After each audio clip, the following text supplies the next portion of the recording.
Good morning, everyone, and thank you for joining us for today, June 23rd, 2020, for our webinar, Marketing in a Post-COVID World, Getting Customers Back. Today's webinar is a production of the Virginia Small Business Development Center. With 27 centers across the Commonwealth, we provide training and technical assistance to small businesses. The Virginia SBDC is headquartered at George Mason University and is a program that is a cooperative agreement between the U.S. Small Business Administration, premier institutions across Virginia, and our local governments. My name is Stephanie Keener, and I am the Executive Director for the Virginia SBDC, which serves the city of Lynchburg, Amherst, Appomattox, Bedford, and Campbell counties. We are hosted at the Lynchburg Regional Business Alliance. Today's webinar is the first in our series on marketing in a post-COVID world. Our facilitator, Christina Garnett, makes her home in Virginia's Roanoke Valley. As a marketing strategist and social media consultant, Christina strives to stay up to date with the ever-changing digital marketing landscape. She is currently certified by Google, Hootsuite, HubSpot, Wix, and YouTube. With her teaching and counseling experience, she works to empower small business owners to take charge of their marketing needs and use it to create and share their brand. With a marketing foundation based on inbound marketing, she showcases a deep love of audience understanding and data analysis. You can see other webinars with Christina coming up at virginiasbdc.org and sbdclynchburgregion.org. You should also check out the Virginia SBDC's Recovery Resources page. We're working to add more training titles for the coming weeks, so stay tuned.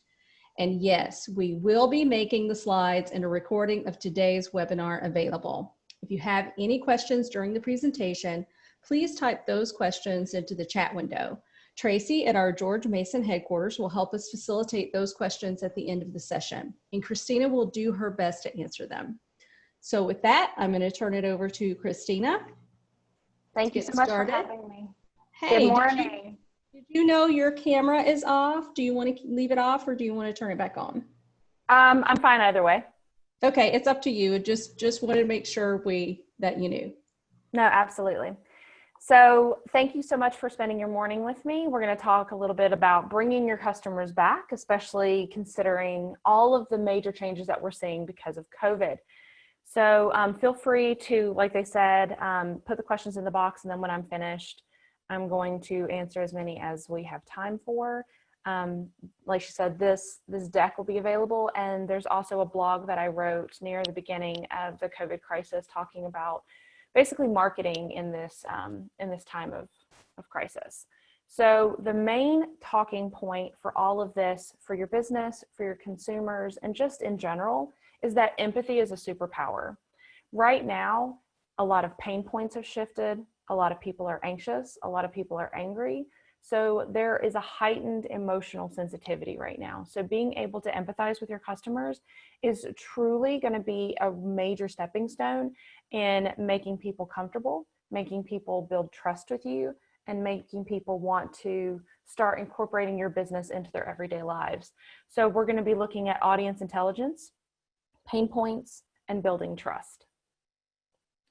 So in a lot of cases, a lot of businesses that have been shuttered, that have been closed, the major problem has been just we're not able to open, we're not able to take care of our customers. And then the thought is, well, we can just reopen and that'll fix everything. And that's really not enough. Opening your doors and saying, hey, we're back is great for the people who are diehard fans, who are extremely loyal, who love you. That's fantastic. But that is not enough for the normal consumer and the consumers who may know of you but haven't visited your establishment or been to your business before. So you need to effectively communicate why and how they can support you.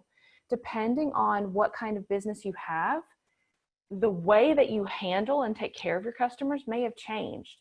You may have limited hours. You may have to open up new spaces outside if you're a restaurant for patio seating. You may have to incorporate different menu items depending on not being able to get supplies because of issues with supply chain management right now during COVID. You might have issues depending on where you're located as to if there are any local regulations that dictate what you can and can't do in regards to spacing, in regards to when you're open. Does your city have a curfew right now? There are different issues depending on where you're located that are definitely going to impact how you are able to effectively serve your consumers. So making it super easy and convenient for them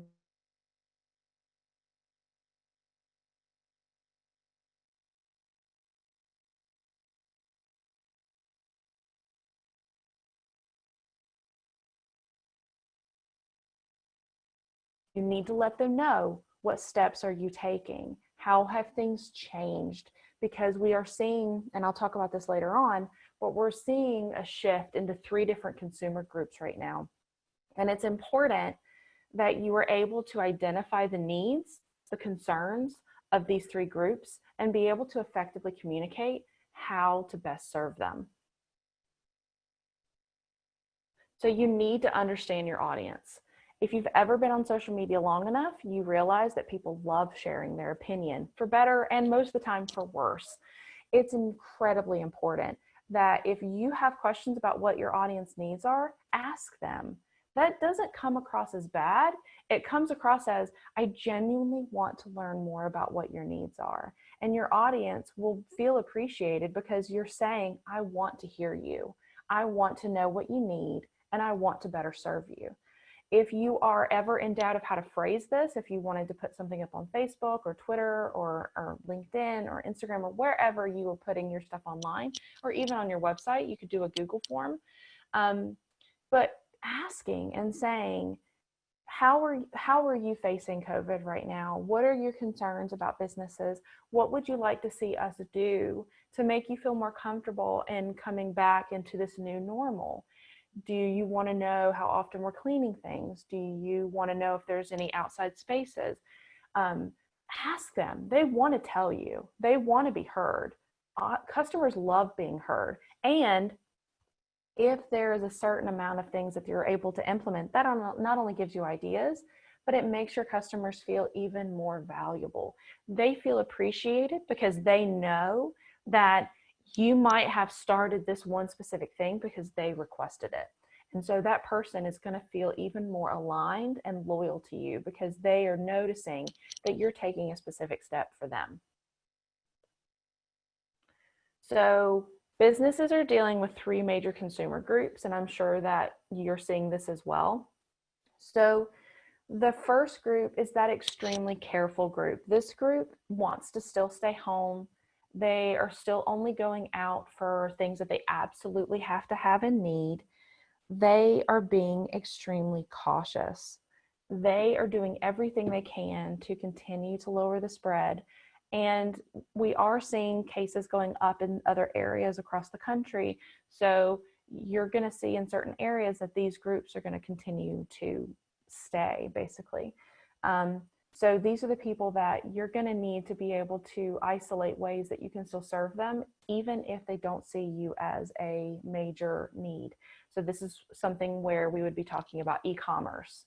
Is there a way for people to, are you using Chow Now or another service where if you're a restaurant, they can order, get takeout and come home, but they're not having to have a lot of physical interaction with others?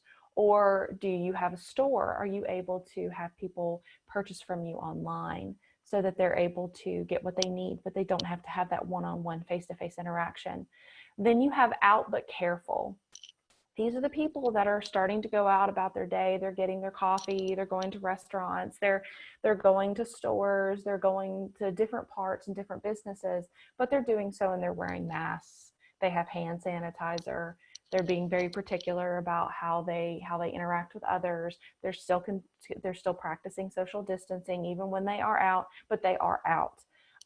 So these are going to be the consumers that want to patronize you. They want to come to your business, but they also want to be very clear about what actual steps you're taking to make things safer for them.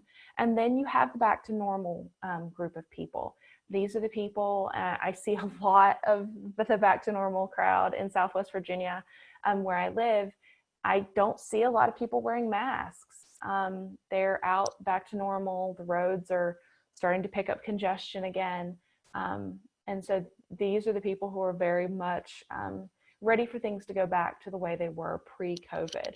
So these group of people may be very may seem like the easiest group to handle because it's very similar to what things were before, but not necessarily, because if you are a store that requires masks or a business that requires masks, then the back to normal crowd isn't necessarily going to be too keen on that. So that's very interesting to think about, that there are pros and cons of each group, and they each have different needs, and they each are going to have different expectations when it comes to what they need to do in order to be a part of your business.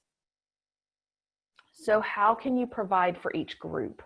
And that's really the trickiest part right now, is to be able to effectively communicate what you're doing so that all three of those groups they feel heard, they feel needed, and you're addressing them. If you've ever been in a talk or a group or anything else where you feel like everyone else's needs are being met and everyone else being heard, but you're not, it's very isolating. And especially with the past few months of COVID, a lot of people already feel isolated. So if you are communicating and they don't feel like they're a part of that audience group you're speaking to, then they're more likely to switch away and say, you know what, maybe this business doesn't understand me. Maybe this business doesn't get who I am and what I need. Maybe I should look for something else. Maybe I should look around and look at competitors or something else that can offer the products and services that I need. So it's very important that you're aligning. And what I would suggest doing is creating a list, looking at these three individual groups and thinking, if I am this person, what am I thinking? What are my needs? What are my concerns? What are my fears? And what do I need to consider when I'm looking at a business? Because pain points have shifted. Convenience is still huge. Prices is also still major right now. A lot of people have lost their jobs, but you also have the idea of safety. Safety is now a pain point. Safety really hasn't been much of a pain point for many businesses recently. We haven't had to worry about that. It's usually convenience and price. Now, it's a whole different field now. Now all three of those groups need to feel like they're going to be safe, they're going to be protected, they're going to be able to get the products and services that they need, regardless of who they are within those three consumer groups. So make a list and think about, what are their expectations? Really put yourself into that person's shoes. If I am this person, how am I looking at the world right now? What would I consider my needs versus my wants? And what would I have to have happen in order for me to go out and actively pursue a want versus a need? And then how can you do anything to aid the cautious consumers? Transparency, visibility is crucial. Like I said previously, we want to know what you're doing. Just saying we're open again, it is not enough. That does not give me, as a consumer, it does not give me enough information. I want to know more. How often are you cleaning? When are you open? Have things changed? And if so, how? And as a consumer, how does that impact me? Are you offering, if you're a store and you have limited hours, are you offering things by appointment, where we can just come in, and that way there's minimal people in your business, but you're still able to provide a strong customer experience? Or are you offering e-commerce? Is there a way that you're doing things to say, you don't have to visit my business in order to be taken care of? Here is how I can take care of you. If you are a business that's been working remotely, can you offer your services online remotely in a capacity? If you're a consultant, can you do Zoom calls? Can you do calls that way? How can you make sure that you are providing the products and services you need in a way that makes those consumer groups feel comfortable? That's really, really the crux of it right now, because all three of those groups are seeing things very differently, but they all have money to spend and they all have needs. So how can we make sure that in your talking to them, whether it's through your emails, through your website, through your social, through your ads even, how are you having those conversations? Now, when we talk about advertising, it's really, really important to remember how sensitive things are right now. So as a consultant, I work with small businesses and I also work with an agency, and we're seeing a lot, as I'm sure anyone who's spent any time on Twitter and Facebook recently, we're in a highly volatile situation where a lot of brands, a lot of businesses are being called out for picking one side over the other on a different spectrum of issues. And if we've seen anything, it's that because some of these issues are extremely polarizing, what you're doing is you're aligning yourself with one group of fans who will love you now, but you're also garnering a lot of hatred.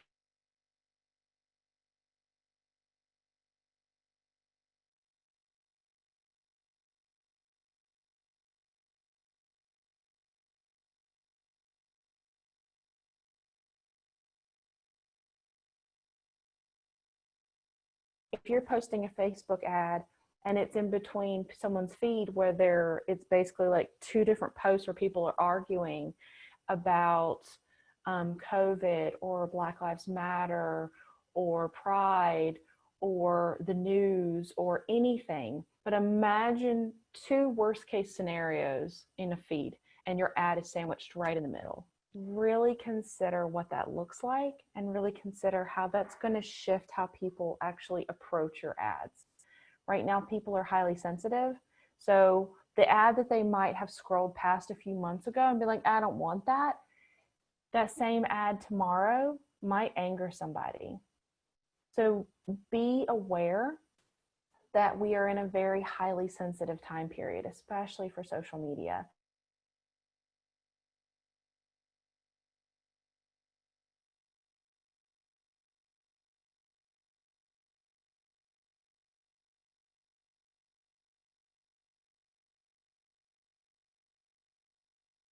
Different posts.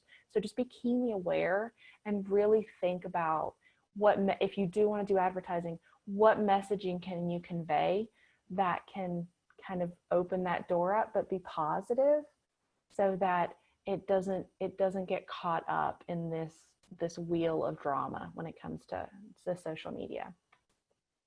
So the buyer's journey has completely shifted. It shifted more now than it has in my lifetime. So we talk about digital transformation and people wanting to be online and people wanting to be on social, but what we're seeing is that you have the biggest digital transformation happening because of COVID, because we were forced to adapt. We're doing remote work. We're doing Zoom phone calls all the time. We are finding opportunities to work from home when that was never even seen as an option last year even. We are seeing buying habits change. We're seeing the way people are consuming being different. We're seeing movie theaters close and everyone's jumping on streaming more so than it was before. We are seeing e-commerce blowing up. A lot of the businesses that I've worked with that I've been telling that they need to start working on e-commerce options have finally realized that it's here to stay. If you are stuck at home and are in quarantine and your favorite store doesn't let you buy online, but Amazon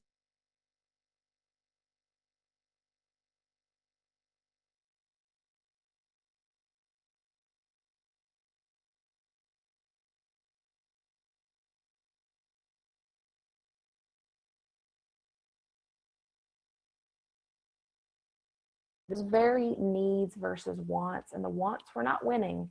That's why we saw like the deluge of people buying toilet paper versus like luxury bags. It just wasn't the same. You went out and you were going to go to Costco or Kroger or wherever you're going to go, but you were going to go and get what you needed, not what you wanted. And we've seen that shift a little bit as we've gone through and things have been opening up. With the supply chain opening up, we don't have the lack of toilet paper and hand sanitizer that we once did at the beginning of the crisis, but we're still seeing this shift where there is a clear delineation between needs and wants. And so if you can't create, if you don't have a product or service that is a must-have for your consumer, then you have to find a way to make it convenient or or perfect or a great experience, but you have to find a way to make that want elevated so that it does become something. Well, once I'm done with all this stuff I have to have, then this is the first thing I'm going to get. And there is something to be said about that. A lot of people have been using social to create FOMO, or fear of missing out. And so what I've loved is seeing people like,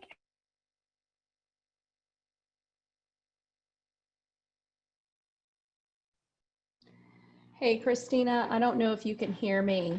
This is Stephanie jumping in. Your audio is cutting in and out occasionally.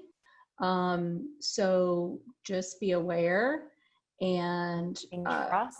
Yes. just letting you know that your audio is jumping in and out occasionally. Oh, sorry. I'm sorry. So, I mean, I think just kind of, sorry to jump in there, but just kind of continue on. But we did miss just about 30 seconds just a minute ago. Okay, sorry. So if your customers are unable to see your business as a must, then you need to be able to provide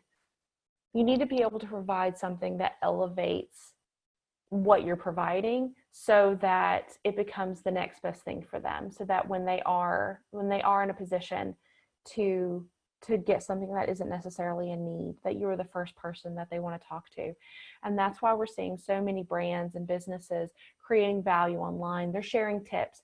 If you have a retail store, give fashion tips. How would you style a different outfit? How would you, if you're a hairstylist, what are some fun ways that people can play with their hair instead of cutting it all off in frustration on a Saturday morning? Because I'm sure some of us have. Some of us have bangs now that we didn't 3 months ago. How can you create value and showcase your knowledge so that you're building that trust, so that people are watching your content, seeing you, and then as soon as they can feel comfortable to go to a business, they want to come to you first because you were there for them. You understood their needs, you created content that answered their questions, and you were able to take care of them.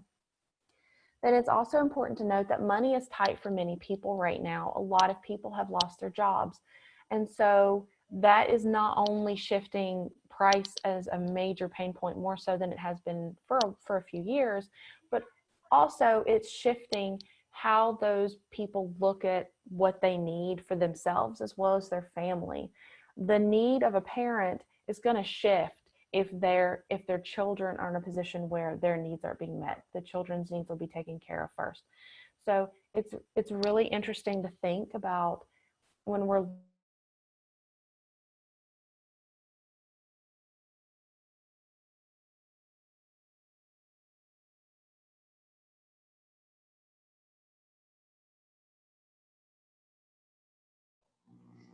Hey, Christina, we lost you again.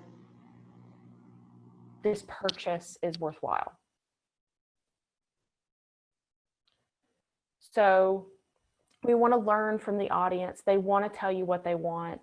So going back to what I asked previously, what can you do for them and how can you help?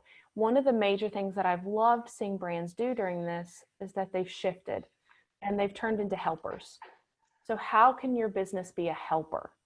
How can you create content, share your knowledge? How can you improve others?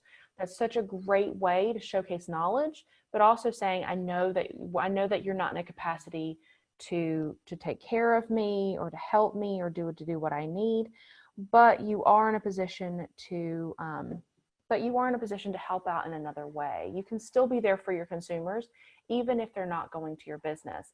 So you want to use your social channels to communicate and explain what steps you're taking to provide a safe business environment.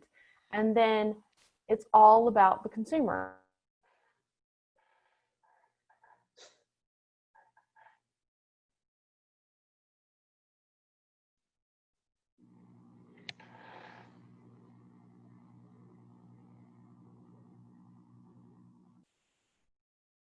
Build your business, then let it be almost like you're opening up all over again for the very first time. Create a soft opening and make it clear, like, here are the opportunities that we can take care of you. Here's what our expectations are. Here are the steps that we're taking, because you can reopen, but you want to make sure that people don't feel like you're rushing straight back into things like it never happened. They want to feel safe in addition to that. So just remember that that safety pain point is extremely palpable right now. You want to make sure that that any communication that you're having is that you want to make sure that it's really aligned with what their questions and concerns are. So now more than ever, you need to use your social media channels to showcase value. I don't want to see sales pitches. I want to see, how can you help me? Because right now it feels like we're being pulled with every different social media post. It feels like we're being asked to do something, we're asked to click a link, we're asked to do all sorts of things. And so seeing positive content is really worthwhile. If there's anything I've learned during this crisis, is that I'm really, really drawn to positive content. If my feed, because I monitor a lot of social media channels, and it's a deluge of negativity. It's a deluge of people yelling at each other, of being frustrated, of not listening. It's just so much intense negativity. And so when I see something positive and pure and kind on my feed, it immediately captures my attention because it is so different from the drama of everything else that's in my screen, that's in my feed. So really think about, how can you create positivity in your content? How can you showcase value? How can you be one of them?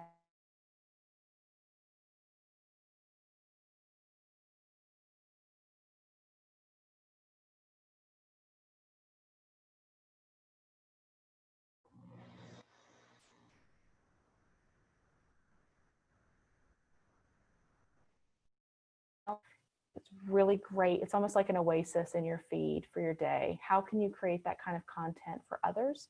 How can you be a source of light for your customers?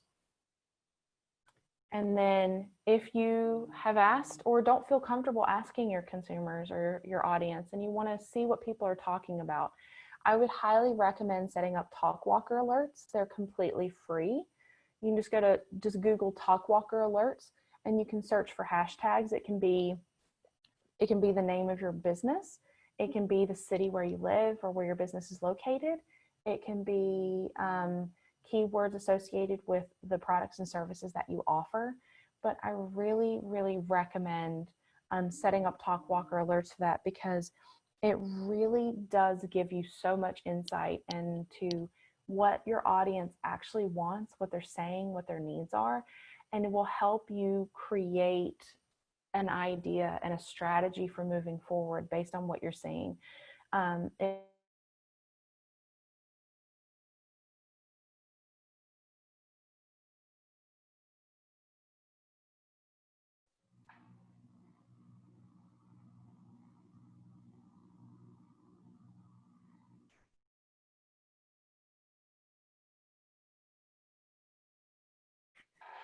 In your feed on social, if it's on Facebook or Twitter or anywhere, you really are kind of hindered by the people that you follow. You only see what you've let into your feed, for better or for worse. So being able to set up social listening opportunities, it's a really great way to learn more about what people are saying about these individual product, services, locations, and will give you an idea of, and really kind of help you determine, like, how do we move forward? What kind of content are people wanting? What questions are people asking? There's one of my favorite things is Google autocomplete. If you've ever wondered what questions people are asking or what people can do, search Google and ask and look for questions that would pertain to your business, and see and use the Google autocomplete. If Google autocompletes it in a specific way, that's because that's what people are searching for. So you're able to do that. You can also, there's a website called Ask the People, where you're able to figure out what questions people are asking about different topics. And that creates a breaking off point or jumping off point so that you can start answering those questions.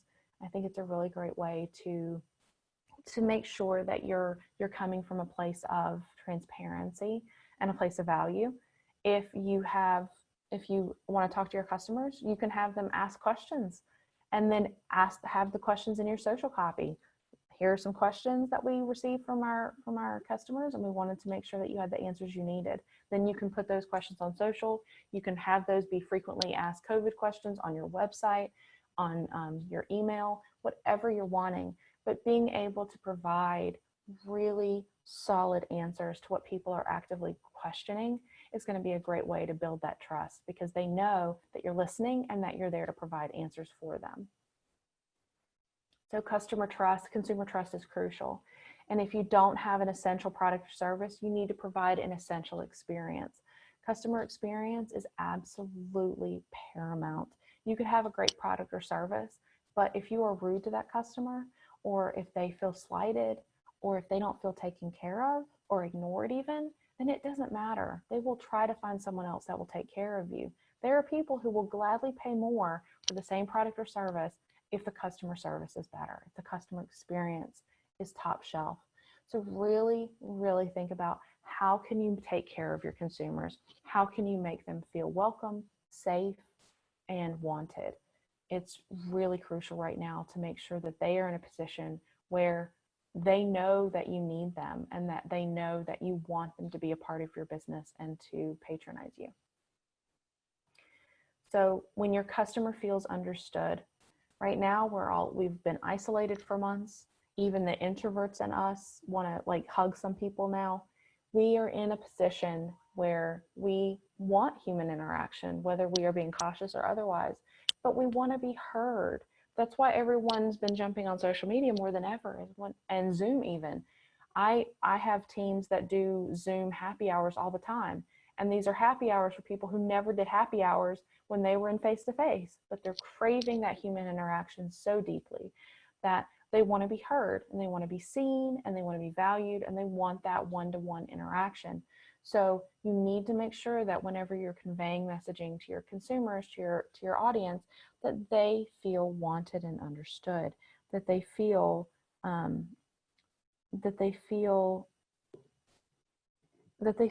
needed and a part of you. So they need to feel like the brand gets them. A brand that understands my needs and wants, I'm going to want to take care of them too, because I know that they're going to take care of me, because they get it. They get me. They understand what my needs and concerns are. So self-diagnosis moving forward. Are you speaking to or at your audience? Businesses need to come across very human right now. They need to come across as someone who is trying to get everything they need. They need to feel like you are not just pitching to them. They need to feel like you actively understand what their concern is.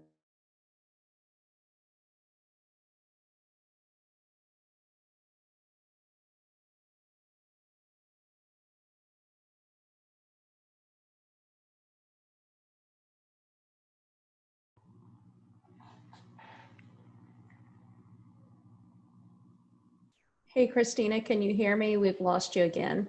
Sorry, how long did you lose me? Just about 10, 15 seconds. Okay. So right now we're seeing Amazon doing quite well because it's answering a lot of these pain points. The pricing is good, it's convenient, and for all intents and purposes, it's safe because you don't have that human interaction. It can be shipped straight to you.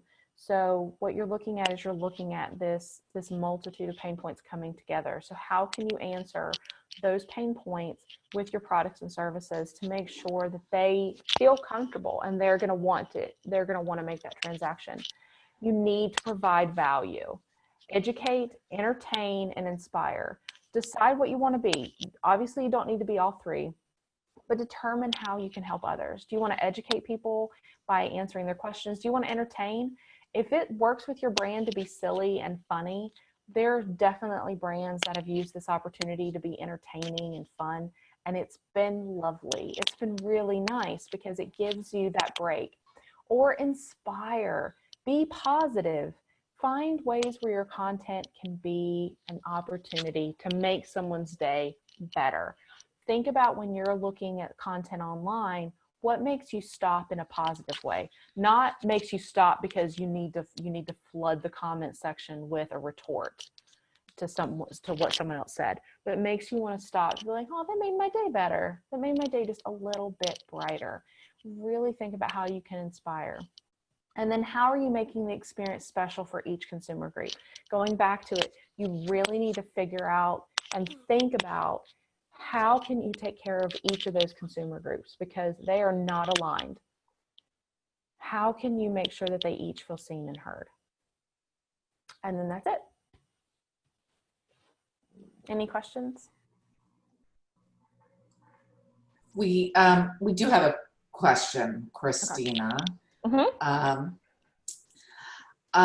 It is, I may be jumping ahead, but I found a large portion, 40% of our customers are not interested in following safety measures and therefore have stopped frequenting the business. We can't stop the safety measures because we need to protect the volunteers who work in our nonprofit shop.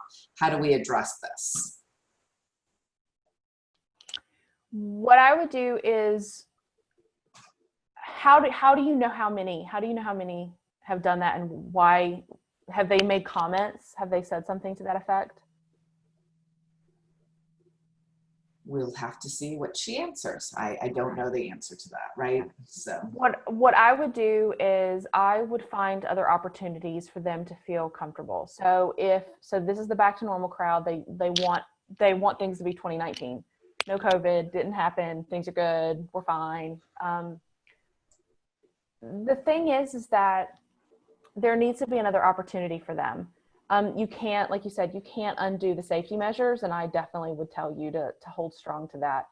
But I would find out which safety measures do they have issues with? Is it the mask? Is it that the hours? Is it limitations in how many people can be in the personal area? But at the end of the day, it's people's lives. Like, I don't know how else to describe it, but it's people's lives. And so you wanting to protect your staff is huge, and your volunteers. I would just say that I would make a statement and say, like, we welcome everyone here, but we do have to have safety measures in order to protect our staff.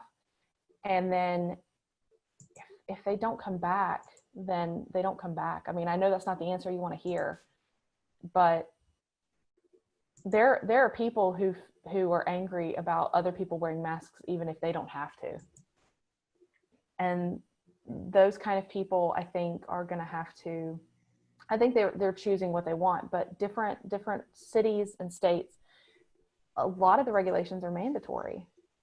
So don't be afraid to put up paperwork that explains why. Like I said, why are you doing this? You're not trying to inhibit anybody. You're not trying to oppress anybody.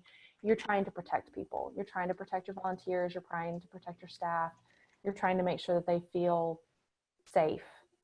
And I mean, that's honestly all you can do right now. I know that's not the answer you want to hear, but that's honestly how you'll have to move forward with that. Okay. Any other questions? Yep. How do you communicate with the audience who does not use social media? So the audience that doesn't use social media, so they are using other things. So depending on what their needs are, if they're older, mail-in flyers actually work. Mail-in flyers actually work quite well for an older population. So if you can get a mailing list for those people, that's absolutely fantastic. For me, I don't open anything but bills. Like if I don't recognize the name and it's not a bill, like I don't respond to that kind of advertising. And it can be quite expensive because you're looking at having to print all those and then having to mail all those. But if you were able to segment your audience, if you have like a CMS or not CMS, a CRM, if you have a customer relationship manager, like if you're using HubSpot or you're using Salesforce or one of the smaller ones, segmenting your audience based on what they prefer to be communicated with is great. If you have a brick and mortar store and you have people come, ask them how they prefer to be contacted. I love that. Some people prefer email, some people prefer at home, some people prefer just like, no, I'll just follow you on Facebook. But ask them, Ask them and let them tell you. I would also recommend, if you haven't already, building an email list is huge. Don't buy it. Please don't buy it. Because a lot of times you're buying people who they've not opted into you. So you're immediately spam. But if you are building up your email list, I highly recommend that, because let's say that tomorrow Facebook crashes. You can't post. You can't talk to any of the people that you follow on Facebook. But if your Gmail account is working, if your MailChimp account is working, if your Constant Contact account is working, then you can target and email every single person that you need to talk to.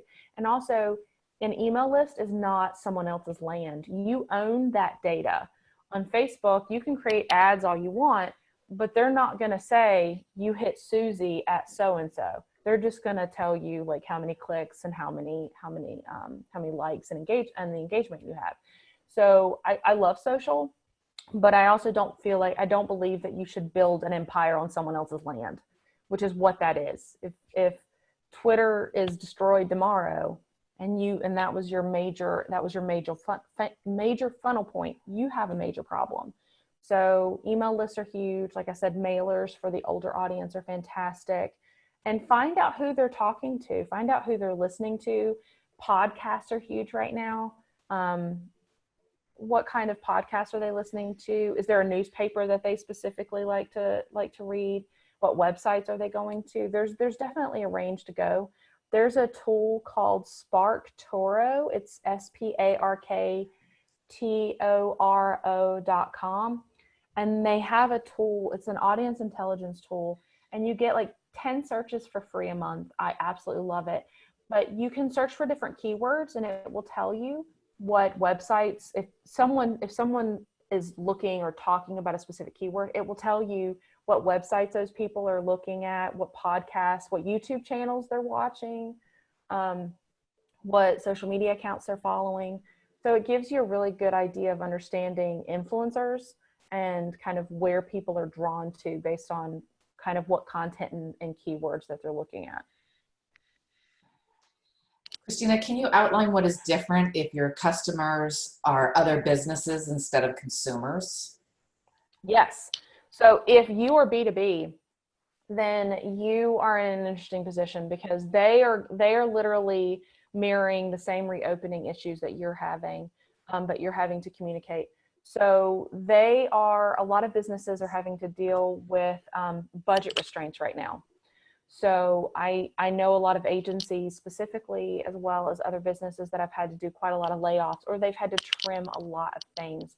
So what I would do is really look at your own business to see kind of what measures you're having to take, and then look at their business. And from what you understand, think about what their needs are right now and what could shift.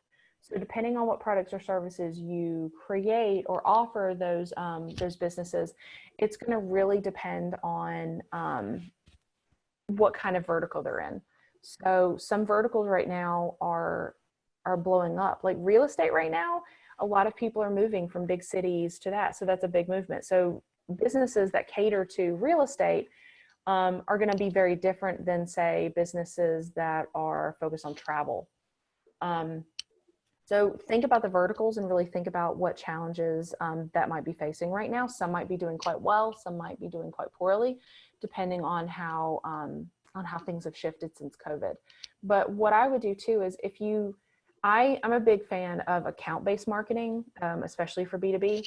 And so what you're looking at is you're really hyper targeting towards the kind of businesses that you want to attract. And so look and see, are there any, like if you're B2B, what I would do is those TalkWalker alerts, any major accounts you want to hit, I would set a Google alert and a TalkWalker alert for those business names.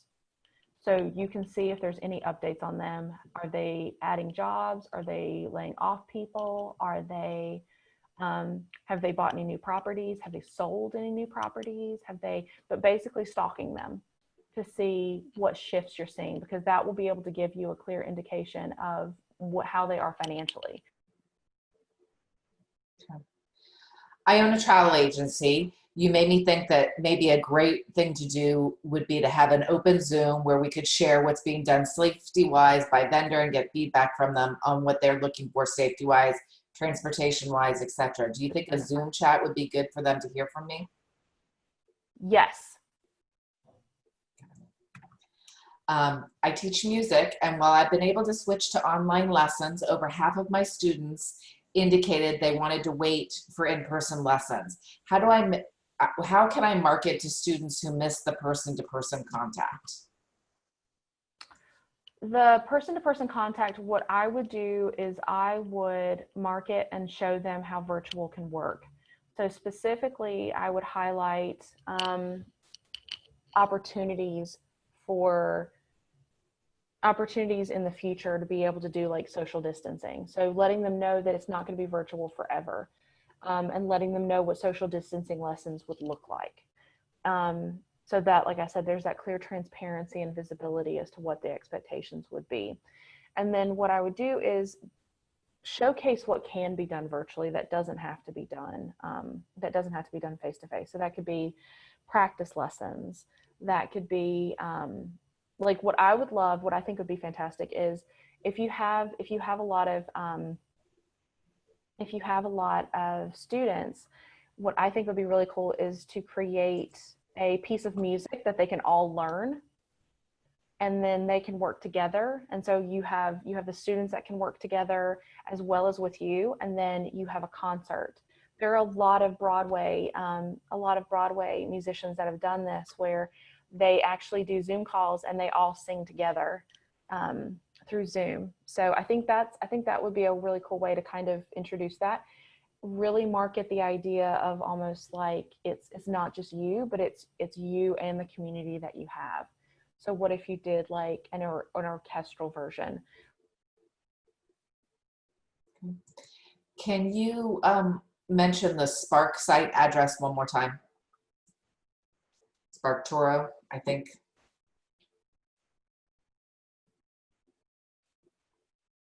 Have people submit pieces. They all submit their work on this one specific piece, and then they put all of it together, and they have like a concert with everyone that submitted. So I think that would be really cool. That's what I would do. Christina, can you mention the Spark site address one more time? Sure. Spark, S-P. Uh-oh, you cut out again. Hold on. Wait till you come back.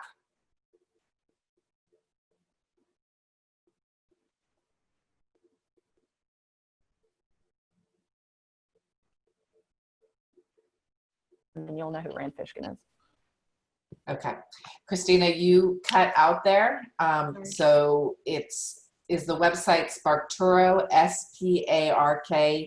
SparkToro.com? Yes. Okay. I will put that. Stephanie, can you put that in chat? That would be great, so everybody can have that. All right.